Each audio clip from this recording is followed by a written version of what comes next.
नमस्कार. कोरोनासोबत तुमचं आणि माझं आयुष्य जोडलं गेलं, त्याला 1 वर्ष पूर्ण होत आहे. या वर्षभराच्या काळामध्ये तुम्ही आणि मी खूप काही शिकलो, काही चुकासुद्धा केल्या आणि त्या पश्चातबुद्धीने सुधारल्यासुद्धा. हे सगळं करत असताना भावनिक नियमन आपल्याला करावं लागतच होतं. कधीकधी आपलं मन तात्काळ इम्पल्सिव्ह अशा तऱ्हेच्या रिॲक्शनवर जायचं, प्रतिक्रिया द्यायचं. तर मग किंचित थांबून, विचारांना जागं करून, वास्तवाचा विचार करून वेगवेगळे पर्याय काढायचं, ज्याला आपण म्हणतो रिस्पॉन्स, प्रतिसाद.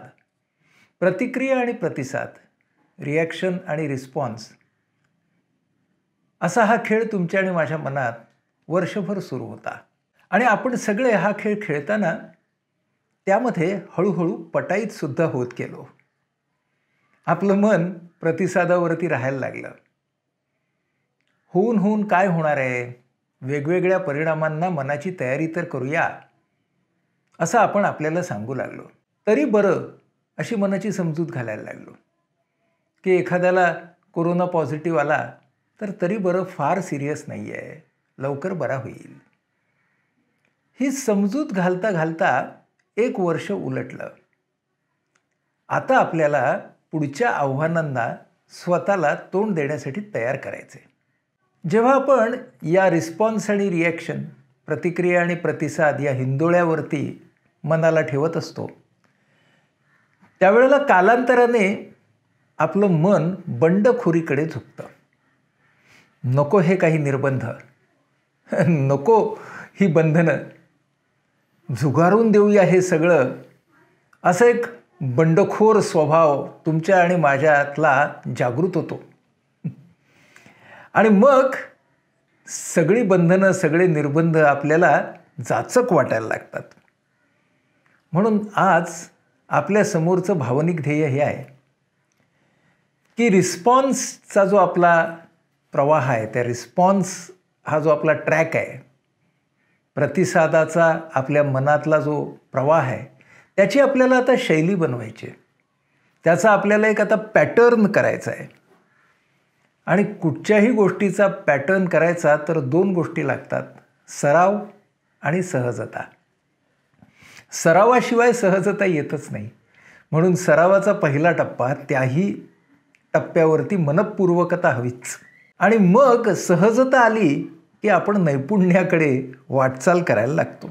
पहिली लाट, दुसरी लाट, या लाटांना सामोरं जाताना, कौटुंबिक आघात सोसताना, व्यावसायिक आव्हानं पेलताना, भोवतालच्या राजकीय आणि सामाजिक वातावरणातल्या खडाजंगीमुळे, घटनांमुळे विचलित न होताना, आपल्यासमोर नेमकी कोणती ध्येय आहेत, कोणती उद्दिष्ट आहेत, याचा आपण विचार करणं आवश्यक आहे.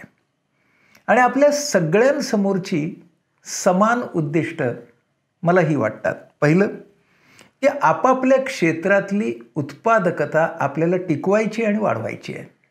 जे कोणतं आपलं क्षेत्र असेल ते. मग ही उत्पादकता वाढवण्यासाठी आपल्याला काय करायचं आहे, तर आपल्या मनामध्ये 2 तऱ्हेचे विचार असतात. एकाला आपण म्हणतो प्रोसेस थिंकिंग, म्हणजे प्रक्रियेचा विचार, आणि दुसऱ्याला आपण म्हणतो आउटकम थिंकिंग, म्हणजे परिणामांचा विचार. या अनेक लाटांना सामना देत असताना आपल्याला सतत प्रोसेस थिंकिंगवरती भर द्यायचा आहे की मी जे करत आहे त्याची गुणवत्ता, त्याचा दर्जा हा जास्तीत जास्त वाढवण्यासाठी मला काय बरं करता येईल, याला आपण म्हणूया प्रोसेस थिंकिंग. कारण जितका आपण आउटकम थिंकिंगचा विचार करू, आपलं मन त्या रिॲक्शनच्या ट्रॅकला जाईल की अरे एवढं करून फायदा काय, एवढं केल्यावरती माझ्या हातात काय पडणार आहे, ते मनासारखं नाही झालं तर. म्हणून आउटकम थिंकिंगला कमीत कमी जागा देऊया, प्रोसेस थिंकिंगला जास्तीत जास्त महत्त्व देऊया. तरच आपल्याला आपली प्रॉडक्टिव्हिटी, आपल्या आपल्या क्षेत्रातली उत्पादकता वाढवता येईल आणि तिचं संरक्षण करता येईल. तेव्हा हे आपलं पहिलं उद्दिष्ट, पहिला गोल. दुसरा आपला गोल असेल आपल्या नातेसंबंधांची वीण उसवू न देणं. मग ते कौटुंबिक असतील, सामाजिक असतील, कामावरचे असतील. आपण सगळ्यांनी गेल्या वर्षभरामध्ये हे नातेसंबंध जपले, त्याच्यामध्ये येणाऱ्या तणावांना सुद्धा स्वीकारलं. पुढच्या काळामध्ये यामध्ये आपल्याला गॅप नाही ठेवायची. कारण नातेसंबंधातली वीण उसवायला लागली तर त्यामध्ये समाजाच्या भावनिक अधःपतनाला सुरुवात होते. आणि जिथं कुठं आपल्याला असं वाटेल की नातेसंबंधांची वीण खूपच विस्विषित होते आहे, तिथं शास्त्रीय सल्ला घ्यायला मागे पुढे पाहायचं नाही. कारण या नातेसंबंधांचं जतन आणि संवर्धन हे आपलं फार महत्त्वाचं गोल या कालखंडामध्ये ठरणार आहे म्हणून. आणि तिसरं आपलं उद्दिष्ट असेल निरोगी आनंदाचे छोटे छोटे अनुभव तयार करणं आणि ते इतरांबरोबर शेअर करणं. काय असतं, माध्यमांकडे जा, 4 जणांबरोबर गप्पा मारा, सगळ्या निगेटिव्ह गोष्टी समोर येतात आणि मग आपलं मन खिन्न होऊन जातं.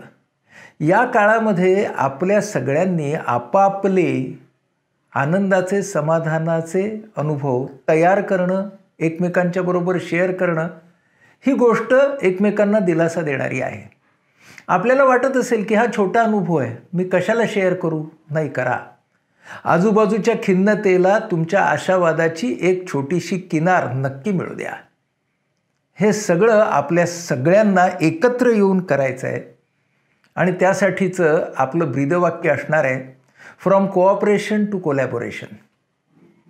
सहकार्याकडून सामंजस्याकडे. शब्द समजून घेऊया. कोऑपरेशन म्हणजे सहकार्य. ते गरजेवरती अवलंबून असतंच. ती गोष्ट नाही का, खूप सारे पक्षी असतात, ते त्या शिकाऱ्याच्या जाळ्यामध्ये अडकलेले असतात. प्रत्येकजण आपापल्या पंखांची शक्ती लावतो, पण त्याला जाळं काही तोडता येत नाही. मग सगळेजण मिळून जेव्हा सामूहिक शक्ती लावतात तेव्हा ते जाळं तोडतात आणि आकाशात भरारी घेतात. हे काय आहे? हे सहकार्य आहे. हे सहकार्य कशातून निर्माण झालं? गरजेमधून. पण आता हे पक्षी आकाशामध्ये मुक्त होतात आणि त्यानंतर ते मुक्त असतानाच ठरवतात, निश्चित करतात कोणत्या दिशेने आता ते पंख पसरत विहार करणार आहेत. ती दिशा ठरवतात, स्वतःचं छानपैकी फॉर्मेशन, डिझाईन तयार करतात आणि मग त्या दिशेने डौलदारपणे हवेतून पुढे उडत उडत जायला लागतात. हे आहे सामंजस्य.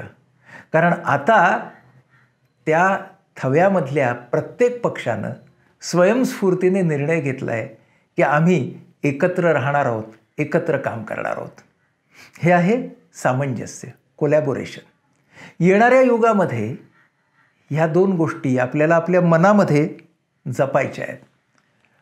आणि जर आपल्याला सहकार्याकडून सामंजस्याकडे जायचं असेल तर आपल्या सगळ्यांमध्ये असलेली एक भावना आपल्याला वारंवार जागृत ठेवावी लागणार आहे.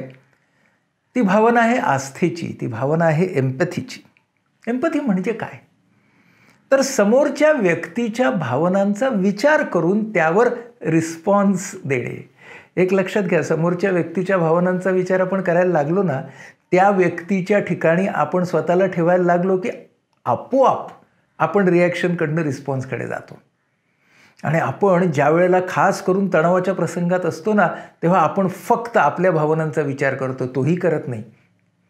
पण समोरच्या व्यक्तीच्या भावनांमध्ये स्वतःला ठेवलं की आपोआप आपण रिस्पॉन्स ट्रॅकवरती येतोच. समोरच्या व्यक्तीच्या छोट्या गरजा लक्षात घेऊन आपण प्रोॲक्टिव्हली मदतीची कृती करूया. मग ती व्यक्ती कदाचित आपल्या घरातली जवळची असेल, कारण त्याच व्यक्तींना आपण सगळ्यात जास्त गृहीत धरतो. तेव्हा त्या व्यक्तीची एखादी गरज असेल, छोटीशी गरज असेल, अरे सकाळी उठल्यावरती त्या व्यक्तीने न सांगता आपणच चहा करूया. आपण जर ऑफिसमधनं घरी लवकर आलो असू आणि 4 कामं पडली असतील तर ती 4 कामं करूया. समोरच्या व्यक्तीची गरज लक्षात घेऊया आणि त्याप्रमाणे छोटीशी कृती करूया.